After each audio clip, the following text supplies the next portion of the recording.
एक शांत शाम थी। सूरज धीरे धीरे अस्त हो रहा था।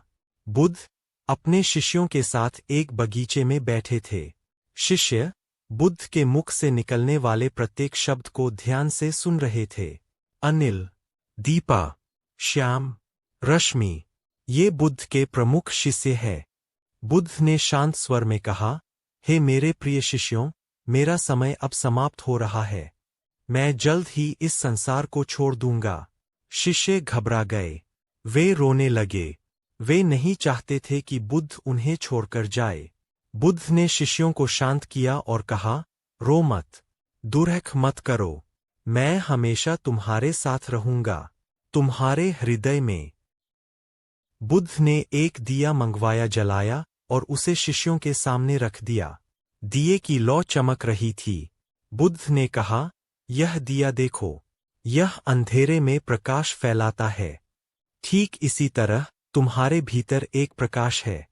यह प्रकाश तुम्हें हमेशा सही रास्ता दिखाएगा। बुद्ध ने आगे कहा, जब मैं नहीं रहूंगा तो तुम्हें इसी प्रकाश पर निर्भर रहना होगा।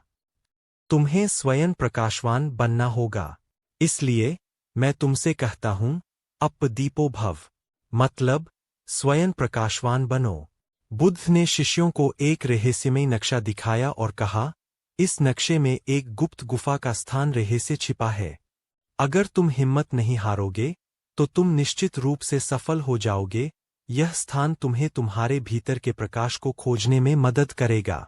शिष्य उत्सुक हो गए।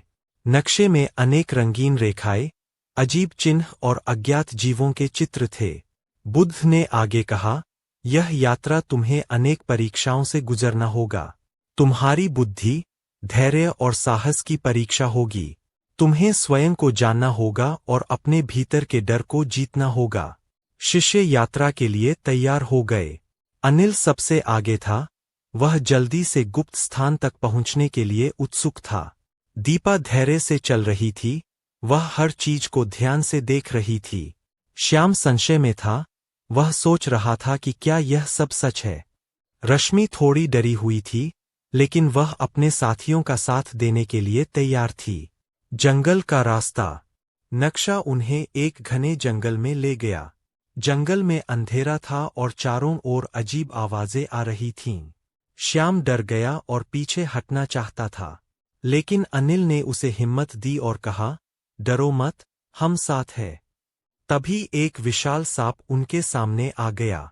शिष्य डर के मारे चिल्लाने लगे, लेकिन दीपा ने शांत रहते हुए कहा, ध्यान रखो, सांप हम पर हमला नहीं करेगा अगर हम उसे डराए नहीं।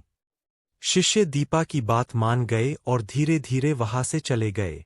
जंगल के बाद उन्हें एक विशाल पहाड़ दिखाई दिया। पहाड़ के दरवाजे पर एक जटिल पहेली लिखी हुई थी। पहेली को सुलझाने के लिए शिष्यों को अपनी बुद्धि का उपयोग करना था। अनिल ने पहेली को सुलझाने की कोशिश की, लेकिन वह असफल रहा। श्याम ने भी कोशिश की, लेकिन वह भी असफल रहा।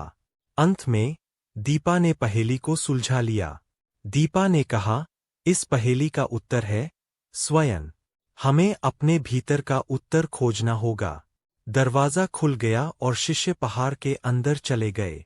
पहाड़ के अंदर एक अंधेरी गुफा थी। गुफा में बड़ी बड़ी चट्टानें थीं और चारों ओर अंधेरा छाया हुआ था। शिष्य डर गए, लेकिन उन्होंने अपने पास रखा दिया जलाया। दिए की रोशनी में उन्हें एक चमकदार पत्थर दिखाई दिया। शिष्य उस पत्थर को उठाकर बाहर आए। उन्होंने उस पत्थर को बुद्ध के पास ले गए। बुद्ध ने पत्थर को देखा और मुस्कुराए। उन्होंने कहा, यह पत्थर तुम्हारे भीतर के प्रकाश का प्रतीक है। इस पत्थर को हमेशा अपने पास रखना। यह तुम्हें हमेशा सही रास्ता दिखाएगा। शिष्य बहुत खुश हुए। उन्होंने बुद्ध को धन्यवाद दिया। बुद्ध ने शिष्यों से कहा, अब जाओ और अपने जीवन को सार्थक बनाओ। क्यों बुद्ध ने अप दीपो भव कहा? बुद्ध ने अप दीपो भव इसलिए कहा क्योंकि वे चाहते थे कि उनके शिष्य स्वतंत्र हों। वे चाहते थे कि उनके शिष्य किसी पर निर्भर न रहें। वे चाहते थे कि उनके शिष्य स्वयं अपने पैरों पर खड़े हों। बुद्ध जानते थे कि जब वे नहीं रहेंगे तो उनके शिष्यों को कई कठिनाइयों का सामना करना पड़ेगा।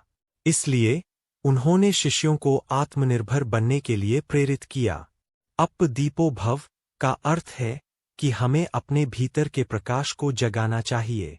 हमें अपने भीतर के ज्ञान को बढ़ाना चाहिए। हमें स्वयं को शिक्षित करना चाहिए। जब हम ऐसा करते हैं तो हम किसी भी कठिनाई का सामना करने के लिए तैयार हो जाते हैं।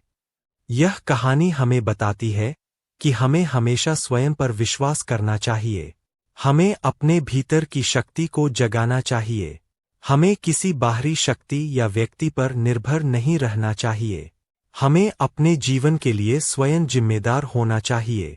बुद्ध के निर्वाण के बाद उनके शरीर को अग्नि संस्कार दिया गया।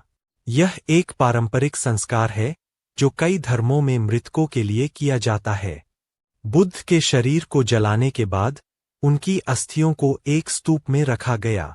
स्तूप एक गोल आकार का ढांचा होता है जिसे आमतौर पर धार्मिक स्थलों पर बनाया जाता है। बुद्ध के स्तूप को कई स्थानों पर बनाया गया था ताकि सभी शिष्य उन्हें नमन कर सकें। बुद्ध के शरीर का अंतिम संस्कार एक बहुत ही भावुक और भावपूर्ण घटना थी। बुद्ध के निर्वाण के बाद उनके शिष्यों ने उनके उपदेशों को संकलित किया और धर्मचक्र को आगे बढ़ाया। आज भी दुनिया भर में लाखों लोग बुद्ध के उपदेशों का पालन करते हैं और उन्हें अपना आदर्श मानते हैं। अगर आपको वीडियो अच्छा लगे तो प्लीज़ सब्सक्राइब करें।